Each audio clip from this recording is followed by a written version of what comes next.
안녕하십니까. 동네 내과 의사 김상목 원장의 내장으로 삽시다 신바람 강의 제 121강을 시작하겠습니다. 지금까지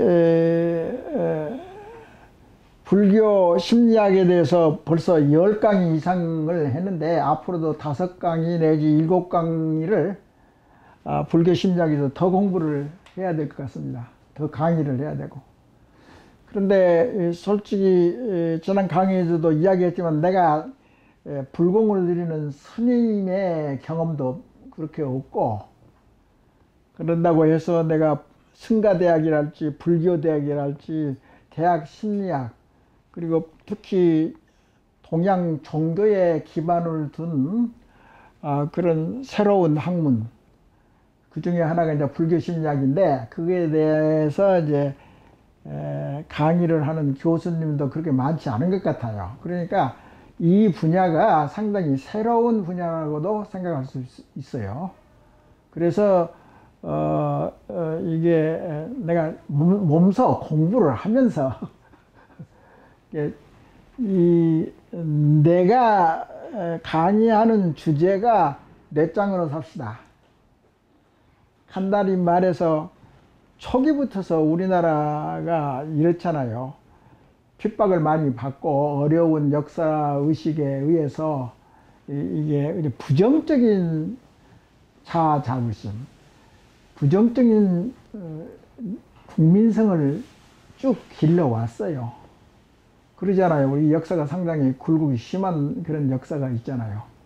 그래서 외국 기자들이나 외국 사람이 볼 때도 한국 잘 싸고 돈도 많이 벌고 괜찮게 사는데 왜 그 얼굴이 찍찍찍 해가지고 부정적으로 모든 것이 표현이나 생각이나 뭐 영화 스토리도 그렇고. 그런데 이제 차차 이제 생활이 안정이 되고 또 물질 문명이 자꾸 이제 발전을 하다 보니까 여유가 생겨서 이제 자아자부심이랄지 불교 심리학에 대해서 관심을 많이 가지게 되었다고 그렇게 생각이 됩니다. 그리고 두 번째 요점은 뭐냐 하면은, 내가 주장하는 부정적인 자아자부심이 아니라 긍정적인 부분을 특히 강조해서 자아자부심을 발전시키자고 하고 이제 이게 주제가 되는데, 그 내장으로 삽시단 말이, 예를 들어서 내가 이야기하는 것은 긍정적인 이성과 감성을 가지고 내장 운동을 펼쳐야 된다. 정부나 우리 사회에 대해서 많이 내가 홍보를 하고 그럼에도 불구하고, 그런 것에 대해서 동의를 함에도 불구하고 움직이질 않아요. 이 사회가 행동을 하는 발등에 이게 부딪힌 문제만 자꾸 싸우고 의견을 달리하고 진단 자체도 모르는 그런 지경에 처방도 없어요. 또 그거에 대해서 그렇게 단편적인 생활을 지금도 하고 있다 이게죠. 우리나라의 지도급들이. 그러니까 지금 엄청나게 또 답답하단 말이야. 그런데 이런 내장으로 삽시다고 내용이 필요함에도 불구하고 우리 사회는 움직이질 않을 것 있단 말이죠. 그리고 요새 방역을 잘한다고 해서 선진국이 된 것 같이 그렇게 착각을 하고 있는 사람들이 많이 있어요.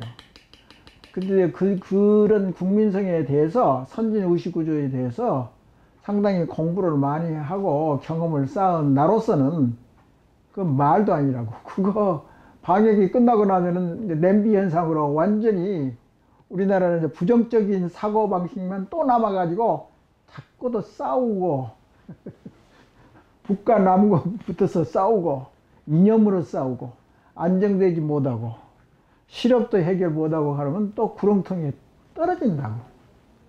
그걸 모르고 있어 지금. 그러니까 답답할 노릇이죠. 그래서 이제 말이 좀 강하게 나갔는데, 이게 불교 심리학을 이렇게 조금 내가 공부를 해보니까 수천 년, 한번 적어도 한 2000년은 되죠. 2000년 석가모님이 탄생하고 나서 2000년 정도 됐는데 그동안에 많이 이제 불교 심리학도 변한 것 같다. 그러니까 이제 이게 좀 스토리를 이제 좀 겪어보니까 초기 불교의 석가모님의 주장한 것은 어느 정도 지금도 맞아 떨어지고 있어요. 큰 변함이 없는 것 같아요. 근데 그 다음에 이제 그것을 이어받아서 공부하고 책을 내고 정립을 하고 뭐 금강경이 됐든지 무슨 화엄경이 됐든지 공부하는 학자들이 많이 생겼단 말이야. 또 스님도 많이 생겼고.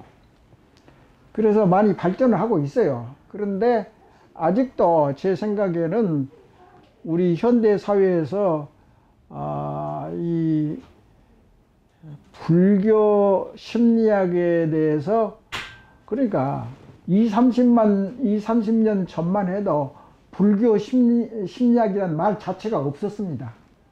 그래도 30년은 우리나라가 그래도 빨리 깨우쳐가지고 지금도 이제 불교 심리학에 대해서 책도 많이 나오고 공부하는 학자도 생기고 말이죠. 상당히 고무적이라고. 왜 그러냐 하면은 먼저 강의도 이야기했지만은 이 자부심 이게 사실은 서양 심리학에서는 한 50년 기껏해야 50년 프로이트나 융 신경 분석가가 활동한 게 벌써 뭐 한 7, 80년밖에 안 됐거든 사실은. 예, 그래서 지금 누구나 다 프로이트 정신 분석 뭐 그건 이제 정신과 의사들이 이제 전공하고 있는 분야지만은 그러니까 자아에 대한 개념이 융이라는 이제 프로이트하고 같이 공부했던 융이라는 정신 분석가가 차츰차츰 이렇게 발전시키고 자아라는 그 개념 자체를 그리고 이제 두 사람의 자아를 공부했던 정신과 의사는 이제 원래 이제 무의식에 대해서 많이 공부했고 그분들이 또 자아에 대해서는 이제 융이 이제 많이 공부를 하고 또 이상하게 프로이트의 딸이 이제 자아에 대해서 더 아버지보다 더 많은 이제 공부를 했고 그래서 차차차차 이제 이게 자부심 학문이 생겨난 지가 그렇게 많지 않아요. 그런데 불교는 2000년 전부터서 그런 것을 생각했다는 말이에요. 얼마나 생각을 하는 학문이 2000년 전에 그러니까 현재 서구 심리학에서는 불교 심리학 그런 개념이 없어요. 아예. 무의라는 그 단어 자체도 없어요. 서양 심리학에서는. 또 서양의 그 잘난 르네상스 산업혁명 그리고 현재 IT 우리나라는 IT 강국은 잘 따라잡으려고 노력은 하긴 하는데 여튼 그런 과학 문명의 차차 발전됨에 따라서 이렇게 변혁을 하고 변해야지 산다.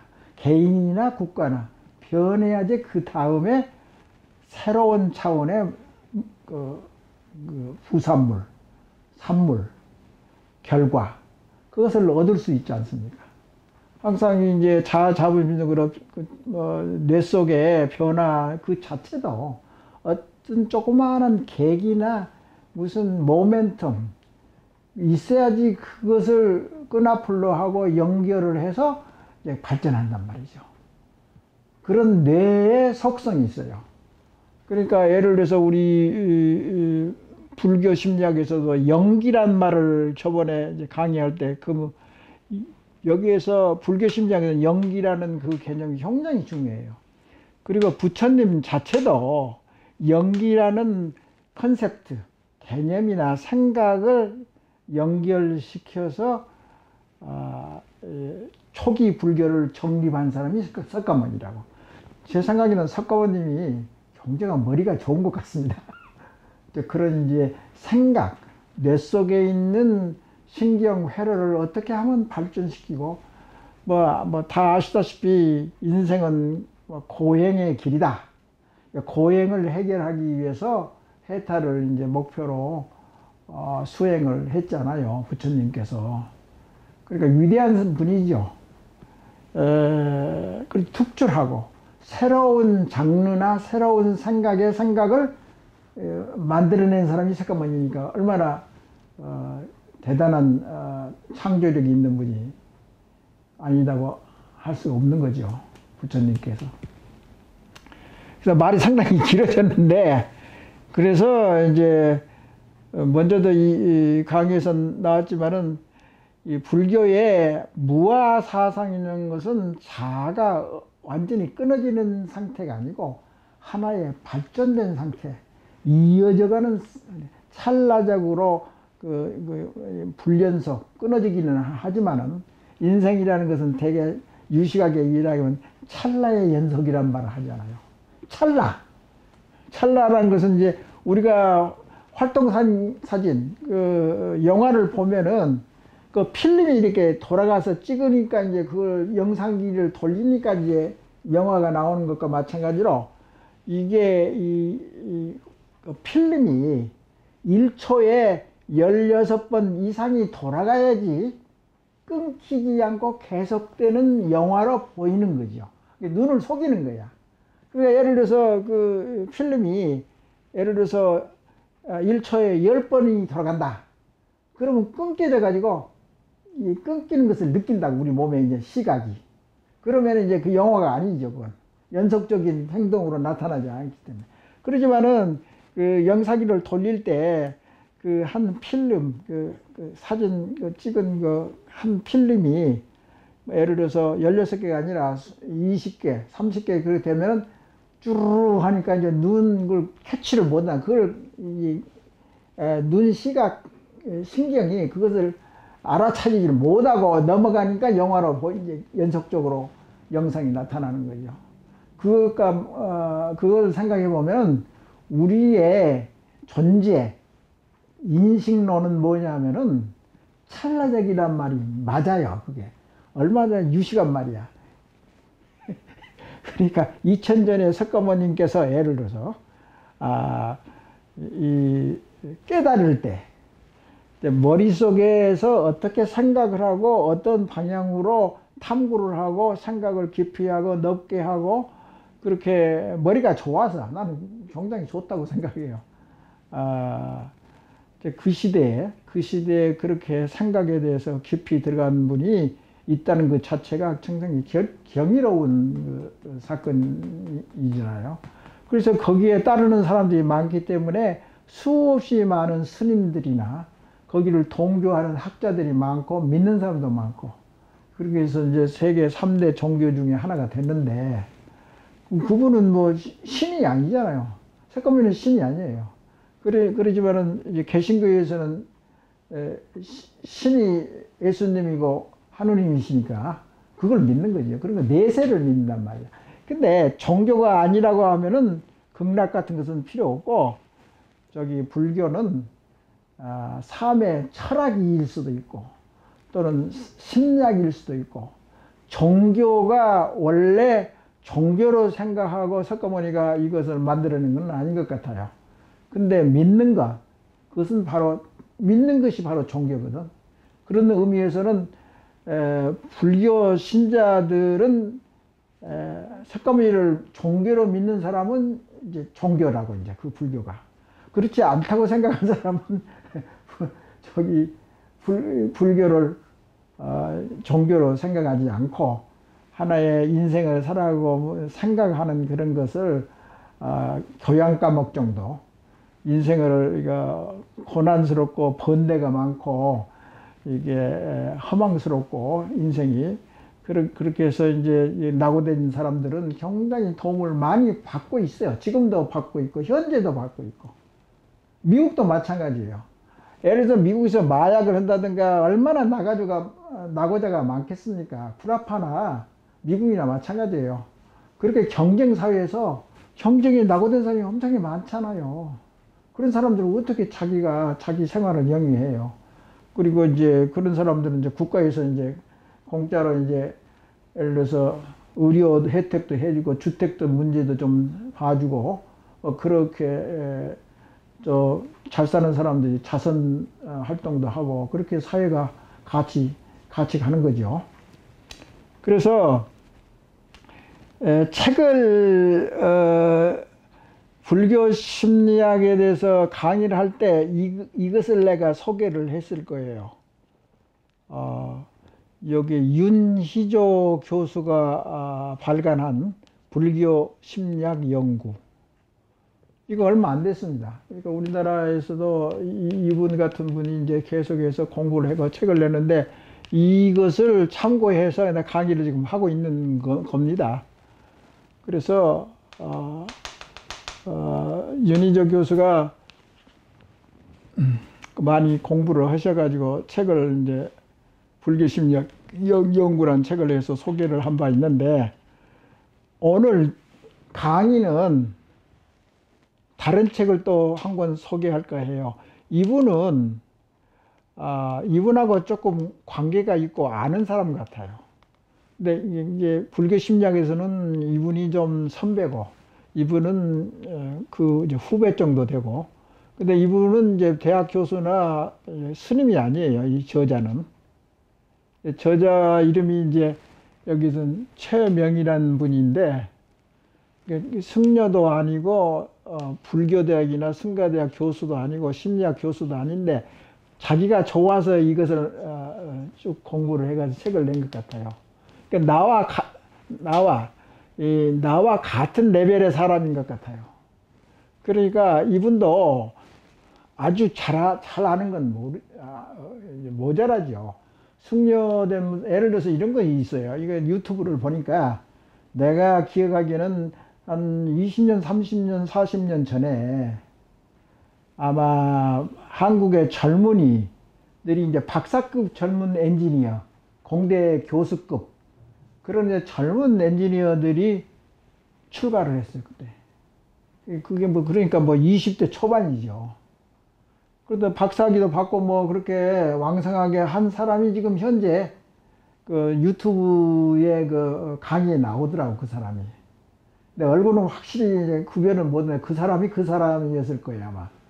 그래서 그것은 참고로 이제 나도 유튜브를 통해서 추가적으로 책뿐만 아니라 추가적으로 유튜브에서 불교 심리학에 대해서 공부를 좀 많이 이제 하는 편이죠.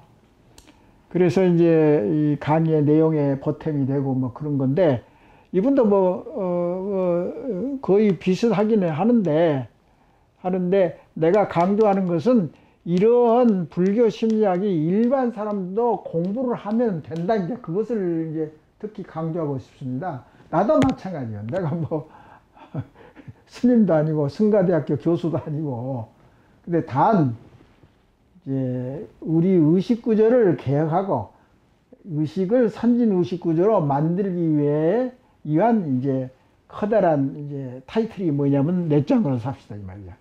그러니까 개인적인 긍정적인 거. 요새 이제 서양에서도 그러잖아요. 한국인 그 반역도 잘 해가지고 긍정적인 의식 구조가 많다고 생각을 한다고, 자기들은 이제 개인적인 의식 구조가 강하기 때문에 자기들은 개인적인 의식 구조가 강하다는 걸 모르잖아요, 자기들은. 그러면 이 긍정적, 이제 부정적이고 집단적인 자부심을 가지고 있는 동양은 이제 달리 보인다고. 그러니까 이제 눈에 띄는 거죠. 우리는 안 띈다. 우리는 한 통속이 그 안에 있는데 우리가 우리를 잘 깨닫지를 못하잖아요. 한편 나 같은 외국에서 좀 오래 살고 서구 문명에 조금 접촉을 많이 한 사람은 나는 알죠. 예를 들어서 우리나라가 미국에 있는 애들은 개인적인 자부심이 아주 강하고 집단 의식 구조는 잘 모른다고, 감이 안 온다고, 경험을 안 했기 때문에, 그런 문화권이 아니기 때문에. 그러니까 동서양이 우열을 가린다는 것은 절대 아닙니다. 아니고 단지 현재 이 사회나 앞으로 가까운 장래까지 개인 자부심 우리가 너무나 약하기 때문에 이것을 더욱 발전시키자. 그래서 나는 내 짱으로 삽시다는 부정적인 것은 아예 타치도 않아요. 거론도 안 한다고. 왜 그러면 우리나라는 이미 너무나 부정적이기 때문에 우리 자신을 사랑을 안 해요. 우리 그 자아 자부심이 너무나 약하기 때문에 일본이나 중국이나 한국의 동북아 의식 구조는 자기 자신을 소중히 생각을 안 한단 말이에요. 왜? 그런 역사나 그런 경험이 없기 때문에. 그래서 우리가 인정할 것은 인정하자 이거죠. 그래야지 또 이게 변혁이 생겨가지고 더 높은 단계로 발전할 수 있다 이 말이죠. 그래서 특이하게 우리 문화권은 불교 심리학 그런 이제 의식 구조가 많이 있어요. 근데 우리가 모르고 있다고. 내 생각은 그렇습니다.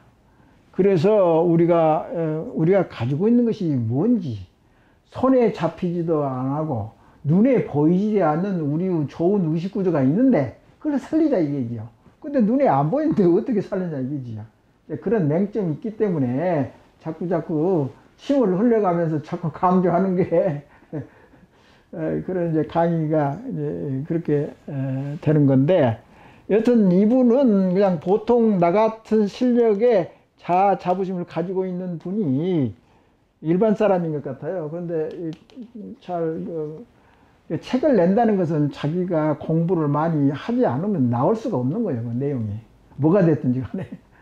그렇기 때문에 좀 도움이 된다고 생각해서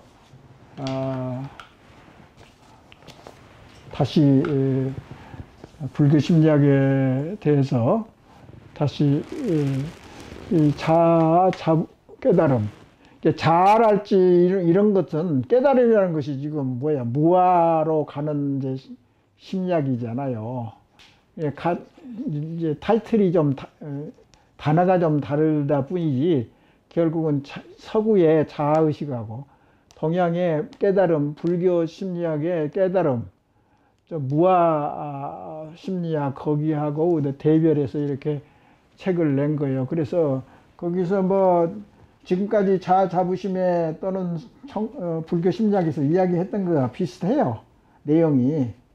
근데 이제 짤막짤막하게 그 코멘트를 하면은 이 자아 자부심에서 자기 삶의 주인이 자기라는 거, 그게 독립적이고 자수성가적이고 개성적이고 딴 외부에 이래라 저래라고 절대 듣지도 않고 자기 주관이 심지가 있는 사람이 이제 자아 자부심이 강한 사람입니다.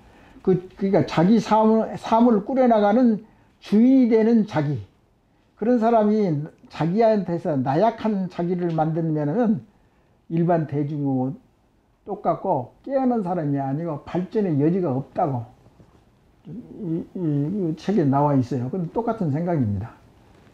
그리고 이제 지금 서양에서는 자아가 너무나 강해가지고 기계 문명은 많이 발전되고 선진국이 뭐 돈도 많이 벌고 경쟁 사회고 다국적 기업이 뭐 부자 되는 업체도 많고 이제 그런 상황인데, 그런 것이 너무나 심하게 그러니까 르네상스 초기에는 이제 그런 것이 많이 근대화되면서 발전하기는 했는데 너무나 발전하다 보면 정신분명이 그냥 떨어진다고.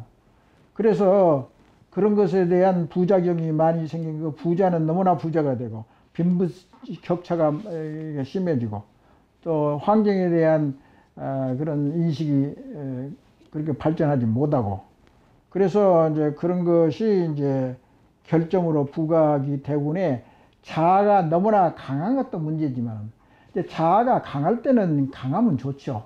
근데 가끔 가다가는 자아가 너무나 세가지고 부작용이 있으니까 잠깐만 자아의식을 끄고 덮어놓고 그것을 연결을 꼬리를 자르자. 그게 일시적으로 집착되는 이제 고통이나 그런 이제 그런 것을 변화시켜 가지고, 그러면 이제 예를 들어서 집착이 너무나 강하고 욕심을 부리고 마음을 비우고 부처님 무아 사상이 되면은 스트레스도 해결하고 한숨을 돌리고 편안해지고, 그래가지고 다시 또 힘을 발휘해 가지고 또 다시 일상생활로 복귀하고, 그런 이제 정신적인 이제 그 이완을 시키고 다시 또 활동하고 이완하고 또 활동하고 그런 리드미컬하게 우리가 일상생활을 살아야 되고 사회도 마찬가지 아니냐. 그래서 성숙한 자아의식을 발휘해야만이 그리고 불교 학자들이 항상 이야기하는 것이 마찬가지예요. 결국은 자아라는 그 과정을 거쳐야지 제대로 자아라는 것을 실현하고 완성한 사람만이 그런 능력이 있는 사람만이 그런 개념을 잘 소화하고 이해하는 사람만이 제대로 된 무아 사상인 불교 심리학에 들어가서 해탈까지 하는데 욕심 많게 해탈을 일생 동안 하면 누가 처자식을 벌어먹게 사냐 이게 내 생각은. 그렇게는 되진 않아요.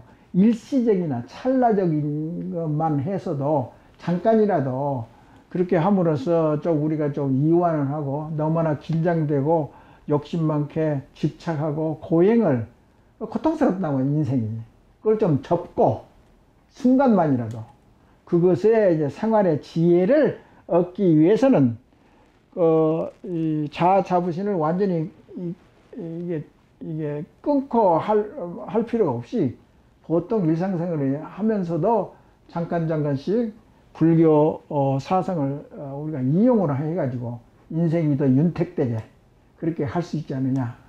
사실 누구나 다 이 직장을 가지고 일을 해야지 먹고 살잖아요. 그건 보세요.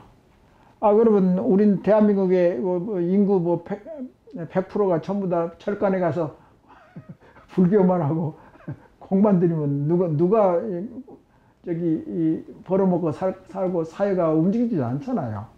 그러니까 그것은 아주 비현실적이라고. 그러지만은 스님께서 강조하는 것은 잠깐이라도 그런 사상을 우리가 배워가지고 우리가 더 윤택한 생활을 할 수 있지 않느냐. 그래서 지금 스님들도 사실 제대로 된 스님이 되기도 어려운 것 같아요. 그래서 이제 여러 가지 불교에서도 개혁을 하자 자신들이. 그래서 내가 기억하기에는 옛날에는 군사정권에 의해서 불교가 많이 탄압도 되고 사실 그러잖아요. 조선시대에는 유교가 불교를 억압을 했잖아요. 그러니까 절이 다 산쪽으로 도망가는 거는 몰라도 여튼 그렇게 압박을 받았단 말이죠. 그래서 또 비리도 많고 내가 생각에는 30년 전에 사찰계에 불교계에 상당히 비리가 많았다고 내가 기억을 하고 있는데 그것을 바로잡자 그런 분이 이제 성철 스님인데 예를 들어서 그런 부류의 스님들이 각성을 해가지고 뭐 탄허 스님 있고 막 그러잖아요. 탄허 스님 있고 성철 스님 있고 또 무소유의 또 책을 낸 깜빡 스님 이름을 잊어버렸는데 누구죠? 누구 스님이지? 무소유. 하여튼 그런 것이 생각이 납니다. 그래서 좀 장하의에 다시 같은 주제를 가지고 또 이야기하다 보니까 좀 지루한 면이 있네요. 오늘 강의는 이걸로 끝이겠습니다. 감사합니다.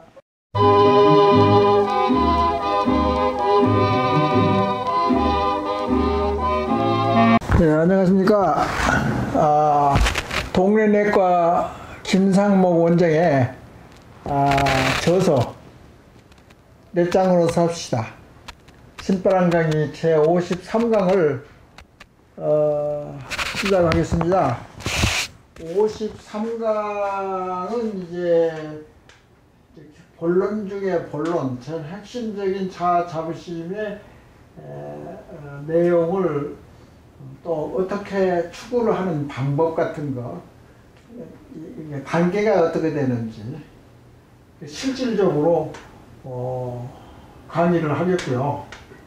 이제 지난 강의에서도 이야기했지만 매크로 박사가 저술한 책, 그것을 중심적으로 소개를 하면서, 사실 내가 심리학 대가는 아니잖아요. 그런데 심리학 대가의 저서에 따라서 내 경험을 추가해서, 또 특히 나는 미국 사람이 아니지 않습니까?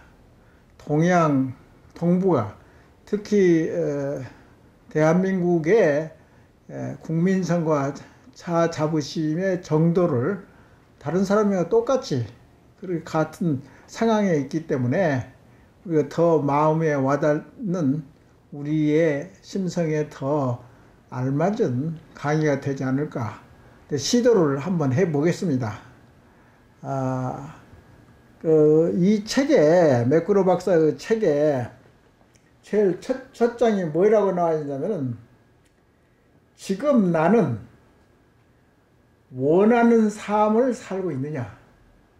누구나 그것을 느끼지 않겠습니까? 정말 내가 이렇게 쳇바퀴 도는 인생을 살아야 되느냐? 내가 사는 의미가 뭐나? 내가 추구하는 것도 욕망하는 것은 뭐냐? 그걸 자기가 따져보는 겁니다. 그게 이제 자아심의, 자아탐구의 이제 시작이라고 볼 수가 있는 거죠.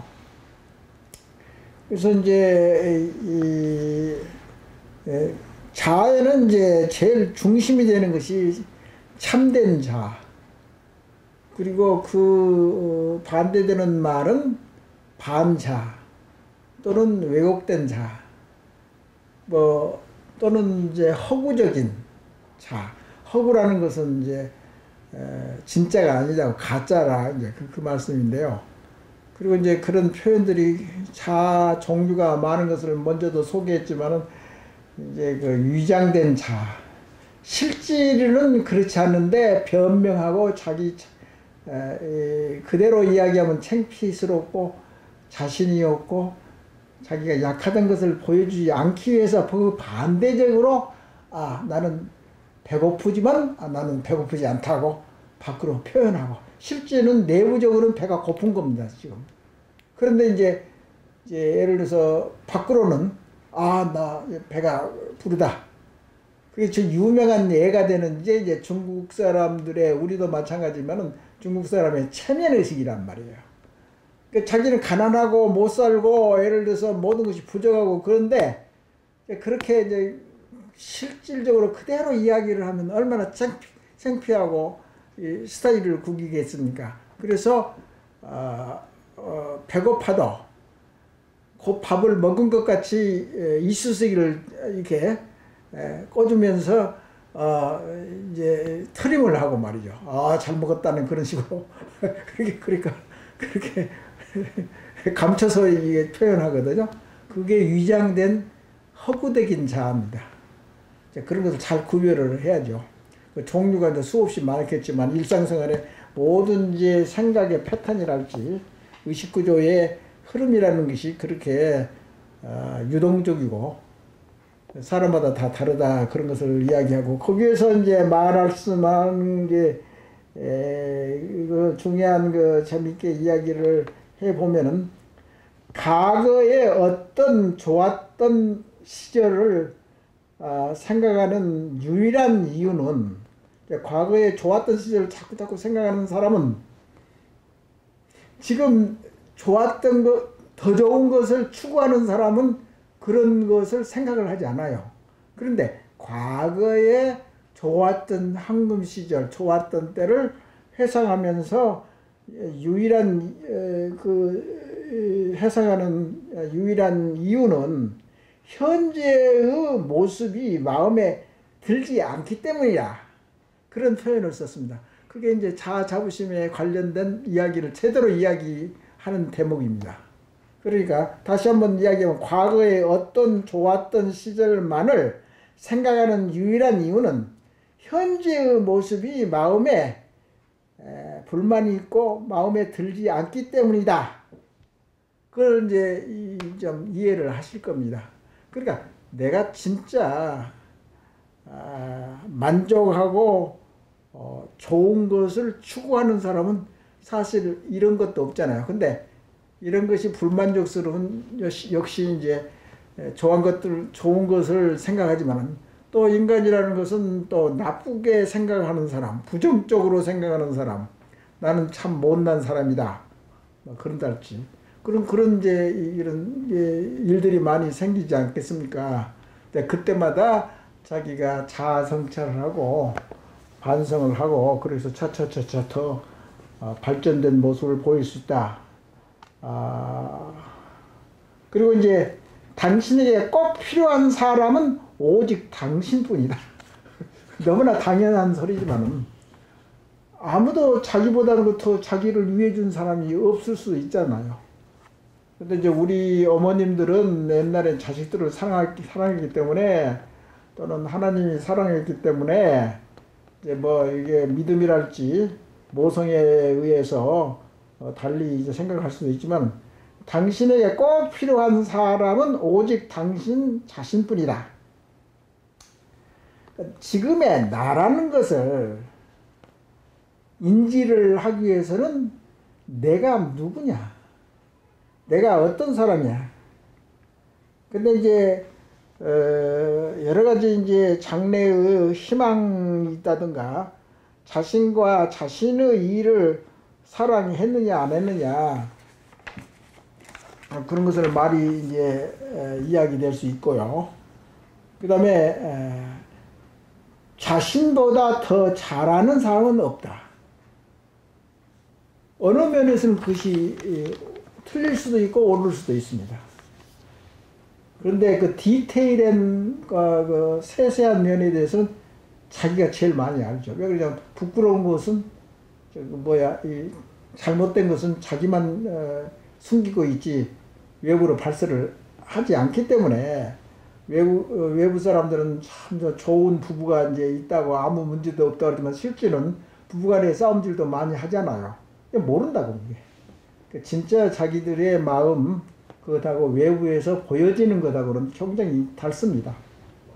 그런 것을 이제 자아자부심의 탐구에서 중요한 것으로 이제 이야기를 했고요.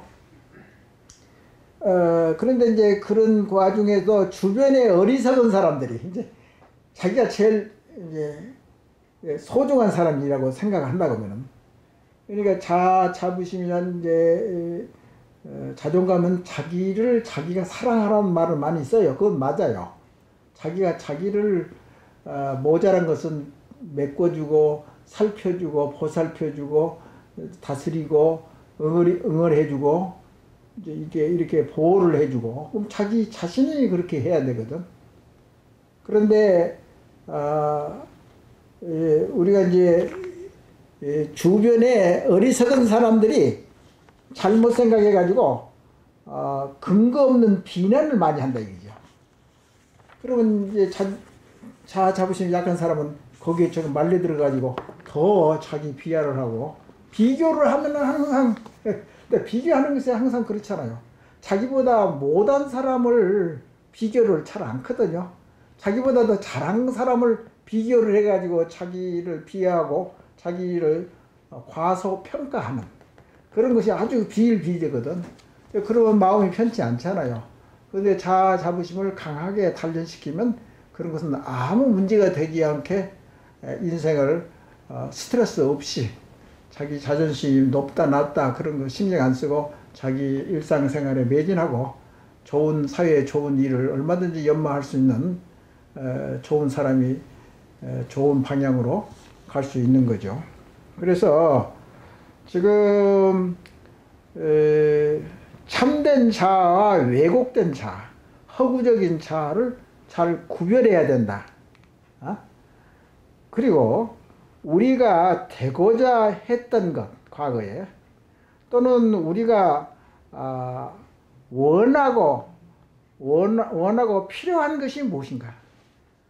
그걸 자기가 이제 판단하는 거죠. 그럴 때는 스트레스가 있다든가, 너무나 바삐 산다든가, 조용한 환경이 아니면은 깨달을 수 없는 분야들입니다. 그러니까 천주교에서 무슨 기도를 한다든가, 참회 시간을 갖는다든가, 또는 자기가 반성한다든가, 이제 명상을 하고 자기 자신을 구도하는 기도를 드린다든가, 그런 경우에 자기하고 대화를 한다. 그 말도 이제 굉장히 중요하다고. 먼저도 또 이야기했지만 다시 강조하면은 저기에 자아 히드라 모델에 있어서 여기에 써져 있는 바와 같이 이상적인 자아하고 현실적인 자아하고 대화를 합니다. 그러니까 자기가 자기하고 대화를 하는 겁니다. 그것이 내부적인 서로 물어보고 대답하는 같은 머릿속에 이상적인 사람 자기하고 현실적인 자기하고 대화를 한단 말이죠. 그래가지고 서로 절충을 하고 그래서 좋은 방향으로 한다든가. 또 이성이 너무나 강하면은 인간적인 냄새가 안 나고 너무나 가파른 세상이 되니까 그것도 안 좋잖아. 더불어 사는 감성, 집단주의. 그러니까 더불어 사는 공동체 의식, 남도 배려하고 남도 같이 일하고 생활하는 집단. 이제 개인적인 자아의식은 약하지만 다른 것도 이제 서로 발전시키고 특히 우리 제일 약한 참된 강한 자아가 모자라니까 이것을 키우면은 이런 것도 어느 정도 다른 자아도 어느 정도 컨트롤 할 수 있는 여력이 생기는 겁니다. 그래서 매꾸로 박사가 이야기한 대로 앞으로 필요한 것이 뭐냐 그리고 내가 지금 현재 원하는 거 뭐냐 그것을 이제 문제의식을 해가지고 머릿속에 담아두고 거기에서부터 대화를 시작하는 겁니다. 그러니까 이제 순서가 그렇게 됐습니다. 그게 자아의 프로세스. 그게 잘 되어가지고 좋은 자아 자부심이 생기는 것이 자아 자부심이 높아지는 그런 이제 결과를 낳게 되고 그런 것이 이제 우리가 이걸 공부하는 목적이지 않습니까? 그러니까 이제 딴 데서는 자존감이 낮은 사람은 어떻게 올리느냐 그런 것도 있고 최고의 자존감을 유지하는 데는 어떻게 해야 되느냐 이 세상을 의미가 있게 행복하고 성공적인 삶을 하려면 어떻게 되느냐 그러면 내가 비만이 있으면은 그게 굉장히 조금 부끄러운 일이지만은 얼마나 더 의지력을 강하게 발휘하고 운동을 많이 하고 적게 먹는 것은 상당히 사실은 굉장히 투쟁입니다. 먹는 것을 내가 좋아하잖아요. 그리고 뇌 세포는 포도당을 또 좋아합니다. 단 것을 좋아해요. 그래서 자꾸 찾는다고 먹는 것을. 그러니까 자꾸 비만이 생기고 그것을 어떻게 극복하느냐. 그것을 좀 적게 먹고 운동을 더 많이 하고 그런 것을 극복하는 스트레스라는 것이 또 있습니다. 스트레스 종류가 엄청나게 많아요. 그러니까 참는 스트레스. 그걸 어떻게 또 극복하는 그것을 참고 견디는 에 필요한 스트레스, 생기는 스트레스를 어떻게 또 컨트롤하느냐. 그렇게 이제 복잡하다고 이렇게. 그런 것을 감안해 주시고, 당신의 자아는 다른 여러 가지 외부 사정에 의해서 결정되기도 하고, 칠판에 써 있는 것과 마찬가지로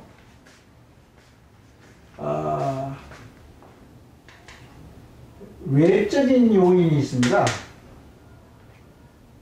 자아 중에서는. 자아는 또 지난 강의 때 여러 가지 다른 관점에서 집단 자아의식, 개인 자아의식, 이성, 감성 또는 서양의 강한 개인 자아의식, 또 왜곡된 자아, 여러 가지 종류가 자아 있음에도 불구하고 현실적으로 외부에서 오는 자기의 대뇌의 외부에서 들어오는 요인이 있고 또 머릿속 자체, 자기 자체에서 생겨나는 요인이 있고 이게 상당히 중요합니다. 이 개념이. 그러니까 자아 자부심이 이제 자아 탐구에 있어서 중요한데 이 자아 탐구의 과정에 있어서 그러니까 매끄러운 자아 탐구라는 게 이거는 이제 자존심, 자부심을 중점적으로 공부는 이제 이 책에서는 논하지 않고 단지 자아를 어떻게 발동시키느냐. 그것에 중점적으로 쓰는 것이 이 책의 자아라는 이제 제목의 타이틀입니다. 그래서 외적인 자아는 그가 말한 것은 그러니까 이 남은 눈치 보지 말고 항상 자기의 기준을 두고 비교하지 말고 공부를 열심히 한다든가 무슨 일상생활을 한다든가 그렇게 강조하지요. 근데 사람은 완전한 사람이 되기가 어렵습니다. 그래서 외부의 영향을 받을 수밖에 없습니다. 어렸을 때도 더더구나 더 그렇고 성의에 대해서도 남이 100점 만지면 나는 뭐 50점밖에 먹으면 나도 그 기분이 좀 상하잖아요.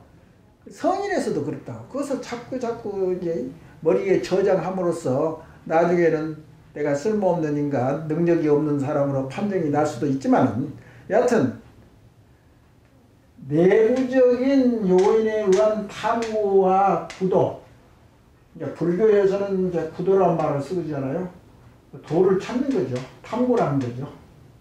천주교가 이제 구도적인 이제 생활이 있을 수 있고, 뭐 수도와 학파가 있든지 무슨 성직자가 있든지 간에 또 불교에서 명상을 하든지 이제 뭐가 되든지 구도, 탐구, 인생을 탐구한단 말이에요. 자꾸 공부하고 또 호기심을 가지고 또 파헤치려고 하고 이제 그런 건데 이 맥거로 박사는 이제 외부 요인 이번 강의는 외부 시간이 좀 모자라서 여기 외부 요인하고 내적인 요인은 다음 강의에 또 하기로 하고 외적 강의를 보면은 10번의 계기가 있다.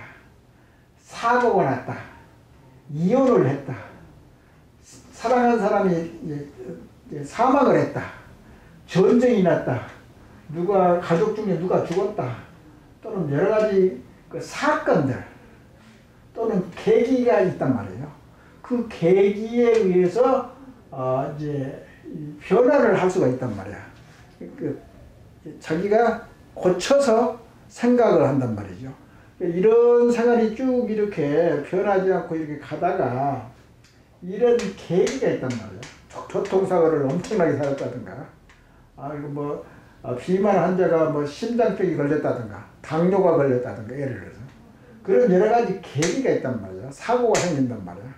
그러면은 다시 생각한다고 우리가 인간의 머리가 어떻게 생각하냐면, 이거 큰일 났다.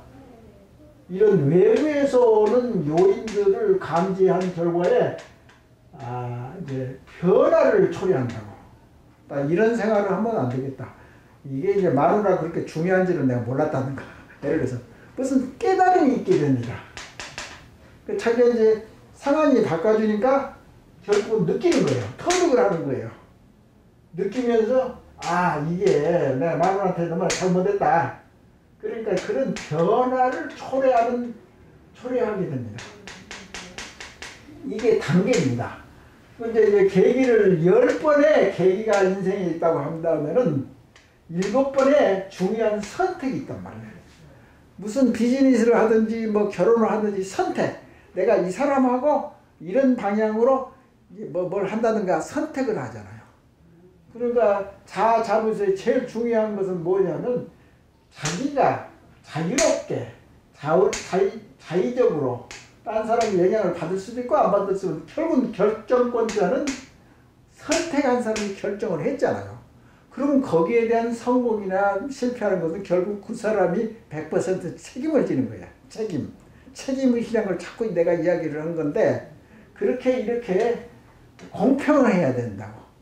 자유스럽게 주었음에도 불구하고 자기가 결정하는데 선택권을 자기가 쥐고 있는데 그것을 뭐 나 몰라라 한다고 딴 사람 핑계대고 그러면 책임을 질 수가 없잖아요.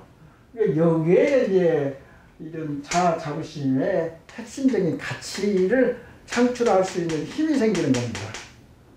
그러니까 얼마든지 선택이 일상생활에 있을 수 있잖아요. 이공계로 가려고 했는데 나는 뭐 예를 들어서 문학계로 가는 게 인문계로 가는 것이 더 유리했다든가 그럼 다시 또 전과를 해가지고 다시 간다든가 그런 예를 들더라도 선택을 한다고. 선택. 자기가 선택해서 실패하면 그렇게 좌절을 하지 않습니다. 왜 그러면 자기가 100% 책임을 지니까. 다른 사람이 이제 뭐 영향을 잘 해가지고 저 친구가 말이야 저기 이공계 가지 말고 인문계 가라고 그랬는데 나 그렇게 안 했다 못했다 하고 핑계를 잡게 된다. 구실을 삼는다고. 자기 책임을 벗어나려고. 그런 것을 여러 가지 예가 많을 겁니다. 자기의 인생에서 5분의 중요한 인물. 제일 중요한 것은 멘토랄지, 자기 뭐 굉장히 존경하는 이제 성직자랄지, 존경하는 구도자랄지, 존경하는 교수님이랄지, 뭐 자기 아버지가 됐든지 누가 됐든지 중요한 인물이 임팩트를 줍니다. 머리에 자극을 줍니다. 그러면 이렇게 생각했는데 그게 아닌 모양이라고 변화가 생깁니다. 대뇌에서 이제 변화가 생긴 거지. 이렇게 하면 안 되겠구나. 내가 진로를 바꿔야겠다. 그러니까 변화가 생긴단 말이야. 체인지가 생긴다. 그 체인지가 생기면은 어떤 현상이 일어나면 대뇌의 신경 전달 물질도 바꿔진다, 이게. 생리학적으로. 그러니까 뭐 뇌에 이제 뭐 거기에 관련된 기억 신경망이 변한다고. 그러니까 이제 그런 것은 이제 나중에 뇌과학에서 이제 언급을 하겠지만은 뇌 세포나 기억 시냅스란 말을 씁니다. 그것이 변한다. 이제 뇌 세포가 변한단 말은 이제 뇌의 가소성이라는 말을 씁니다. 가소성이라는 것은 변할 수 있는 겁니다. 그게. 그리고 뭐 유전자는 안 변하더라도 후생 유전자가 변해서 얼마든지 변화할 수 있다고 되어 있습니다.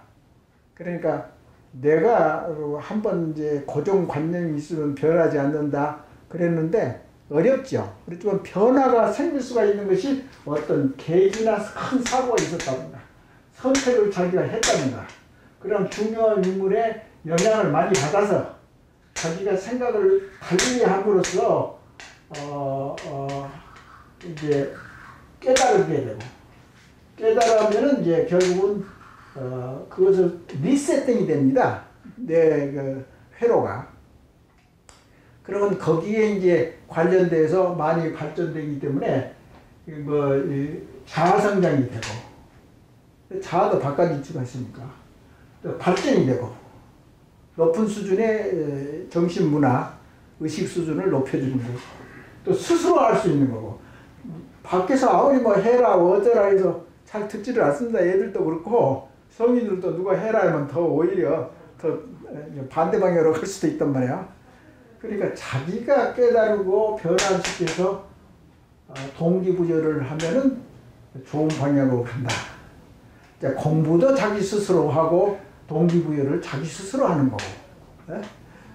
그러니까 이제 그 스스로 하는 것은 이제 이런 외부적인 요인인데 사실은 내적인 요인이 이제 다음 강의에 또 이야기를 할 건데요. 이 내적인 요인에 의해서 변화를 초래하는 거, 이게 구도. 그러니까 자기가 자체적으로 스스로 노력해서 생각하고 깨우치고 하는 내적인 요인에 의해서 자기가 변화하고 그러면은 이게 진짜 일회성이 아니라 영구적으로 자기 뇌 속에 이런 사상이나 생각이나 행동의 패턴이랄지 가치관이 심어지는 겁니다. 만들어지는 겁니다. 그렇기 때문에 외부에서 이래라 저래라 하는 것도 이제 영향이 있기는데 자기가 정말 깨달아요. 이제 반성하고, 그러니까 이제 반성하고 뭐 하는 것은 일기장이라는 것이 있지 않습니까? 어려서부터 쓴 거. 일기장에는 자기하고 대화를 하는 것이 일기장의 내용입니다. 내가 이렇게 했으니 나 어떻게 생각하고 어떻게 한다. 잘못된 것 같다, 뭐 잘한 것 같다. 그런 모든 것을 일기를 쓰면서 어린애들이 그럼 자아 발전이 되는 겁니다. 그럼 자기가 이러면 안 될까? 저럴까? 그러니까 내가 생각할 작동할 수 있는 시간과 여유를 주고 그런 환경을 만들어주고 그런 게 이제 어린애도 중요하고 성인에서도 중요하고 다음까지는 중점적으로 내적인 요인. 그러니까 참차를 깨닫고 좋은 내적인 자아를 성찰해서 탐구해서 얻은 결론해가지고 내가 변화해가지고 발전을 한다. 이제 그런 것을 이제 강의를 하고 좀 시간이 길어져서 죄송합니다. 오늘 강의는 이것으로 마치겠습니다.